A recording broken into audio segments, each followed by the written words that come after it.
تخيل تكون شاب بسيط عايش مع أمك وهي بتكافح عشان تربيك وشرهانة في بنك، وفجأة تضطرد ظلم. ساعتها تعمل إيه؟ تسكت ولا تستخدم عقلك العبقري وتنتقم من النظام كله؟ النهاردة هنحكي قصة شاب قلب موازين العالم الرقمي ودخل أعماق الدارك ويب. دي قصة فيلم الهاكر اللي قلب الطاولة. الفيلم بيبدأ مع أليكس، طفل صغير بينتقل مع أهله لندن، وبسبب غلاء الإيجار هناك المشاكل بدأت تطفو على السطح لحد ما والدته لقت شغل محترم كمحاسبة في بنك. أليكس كان بيقضي أغلب وقته لوحده قدام الكمبيوتر بما إن مامته في الشغل وأبوه مع أصحابه، وما كانش ليه أي أصحاب غير جهازه اللي بيقعد عليه بالساعات. بعدين كان بيبدأ يتعلم كل حاجة عن العالم من خلال الإنترنت، اللي خلاه ملم بكل حاجة بتحصل وهو قاعد مكانه. حب البرمجة والأكواد بكل أنواعها وكان عايز يتعلم أكتر وأكتر. هدفه إنه يبقى زي ستيف جوبز وبيل جيتس، وعشان يحقق ده كان لازم يدخل كلية كبيرة، لكن كان عارف إن أهله مش هيقدروا يساعدوه مادياً، فقرر يعتمد على نفسه. بدأ يدور على طرق يكسب بيها فلوس من النت لحد ما لقى مواقع بتدفع له $20 على كل 1000 ضغطة، وبيكون دي أول وأسرع طريقة يكسب بيها أليكس فلوس، وكان بيخبيهم في الجهاز نفسه عشان أبوه ما ياخدهمش منه بالعافية. ومع مرور الوقت سوء إنه يتعلم أكتر وأكتر عن النظام المصرفي والأزمة المالية وضعف أنظمة الحماية وإنقاذ قوتها، وكان بيحسن من حياته، لكن حياة أهله كانت بتسوء أكتر وأكتر. ولما بيبدأوا خنقهم اليومي كان بيسيب البيت وبيروح يقعد في كافيه عشان يكمل شغله. وهناك سمع في الأخبار إن في هجوم حصل على عدد من البنوك من منظمة إجرامية إلكترونية مقرها في الدارك ويب ومستحيل الوصول ليها، وكل اللي يعرفوه عنهم هي إن المنظمة دي بقيادة مخترق عالمية اسمه زيد، وهو متورط في جرائم كتيرة حول العالم ومحدش عارف يوصله. وفي يوم بيرجع أليكس لبيته. ليه؟ لأن والدته بتعيط بسبب إنها اترفضت من شغلها في البنك، وهو بعت لها إنذار إنه هيسحب منها البيت لأنها مش قادرة تدفع القسط. أليكس ادالها كل الفلوس اللي معاه وقال لها إنه جابهم من شغلي على النت، ووعدها إنه هيكمل ويكسب أكتر. بس فكرة إن البنك ممكن ياخد منهم البيت كانت عاملة زي الكابوس في دماغه، وكره البنك أكتر. قرر إنه يدور على طريقة أسرع للربح، وافتكر الدارك ويب اللي سمع عنه. حاول يدخل عليه بس لقى الموضوع مش سهل، لازم يا إما توصل له دعوة من حد موجود جوه، يا إما يعمل عملية غير قانونية تثبت إنه جاد. جات له فكرة يستهل زميله اللي كان بيتنمر عليه في المدرسة. عمل موقع مزيف وخدع الزميل إنه يدخل بيانات الكريدت كارد بتاعته عليه، وأول ما جه يبعت البيانات لقى واحد اسمه روزفلت كلمه وعرض عليه يدخل الدارك ويب بشرط إنه يقرأ القوانين كويس، لأن لو اتقفش مش هيلاقي حد ينقذه. بقى أليكس جندي رسمي في الدارك ويب، وابتدى يشتغل مع روزفلت يبيع لابتوبات، موبايلات، ساعات ومجوهرات. وفي مرة بدأ يبيع بيانات كريدت كارد عشان الفلوس تكتر أكتر وأكتر. في شهر واحد قدر يجمع $30,000، هو اللي كان في الأول بياخد منه سنين.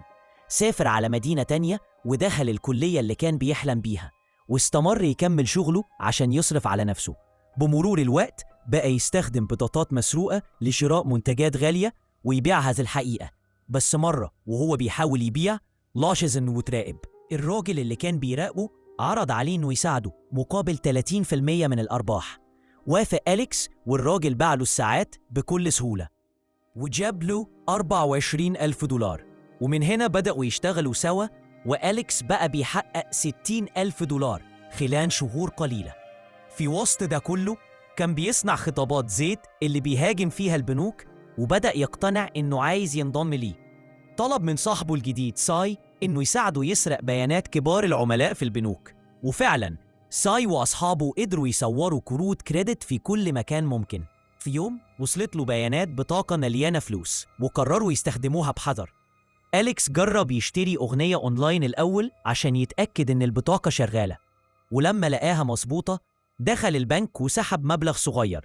رجع مبسوط، لكن ما كانش عايز يوقف هنا، عايز ينتقم من البنك اللي طرد أمه. راح البنك وادعى إن عايز يفتح حساب، وحط فلاشة ملغمة على جهاز الموظفة خلت الكمبيوتر يهنج.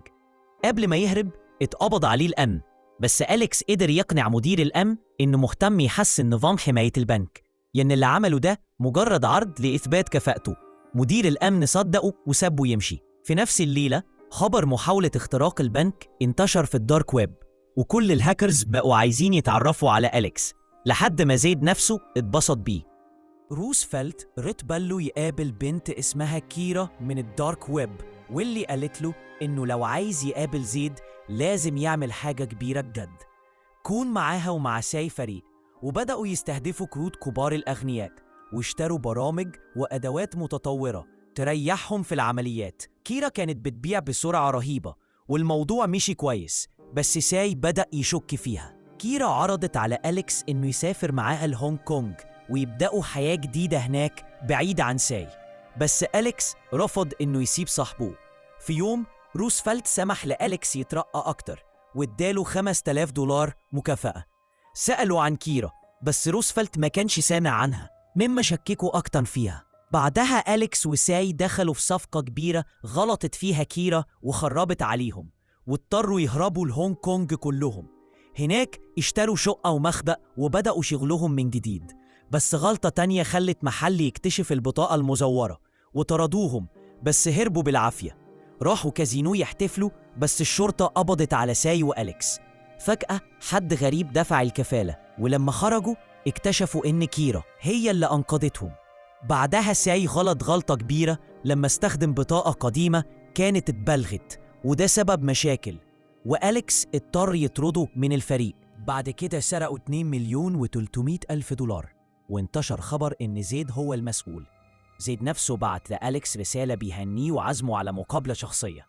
راش أليكس واتفاجئ إن زيد مختلف خالص عن اللي كان متخيله، وكان بيهدده إنه لازم ينفذ أوامره من غير غلطة، وإلا حياته وحياة اللي بيحبهم هتروح. بعدها اتقتل ساي على إيد صاحب بطاقة الكريدت المسروقة، واضطر أليكس وكيرا يكملوا خطتهم مع زيد. خطتهم كانت ضرب الأسواق المالية من خلال هجوم على رئيس الاحتياطي الفيدرالي. نشروا أخبار مزيفة عن موته، والأسواق انهارت وزيد سرق ملايين. بس الشرطة اكتشفت إن الرئيس الحقيقي كان في مكان تاني، وكان في شخص منتحل شخصيته. هرب أليكس وكيرا لكن اتخطفوا، وأليكس صحي لقى نفسه لوحده. كيرا وزيد مش موجودين. هرب على تايلاند وقعد مستني كيرا في المكان اللي كانوا متفقين يتقابلوا فيه لو حصل حاجة. وبينما هو بيحاول يعيش استخدم كريدت كارد مزيفة بالغلط، وتم الإبلاغ عنه والشرطة قبضت عليه. سمع في الأخبار إن زيد اتقبض عليه، وإن كيرا ماتت أثناء المطاردة، واتمسك شخص تالت كان شريكهم. في الآخر وهو في السجن افتكر أمه وسأل نفسه إذا كانت لسه مستنياه ولا لأ.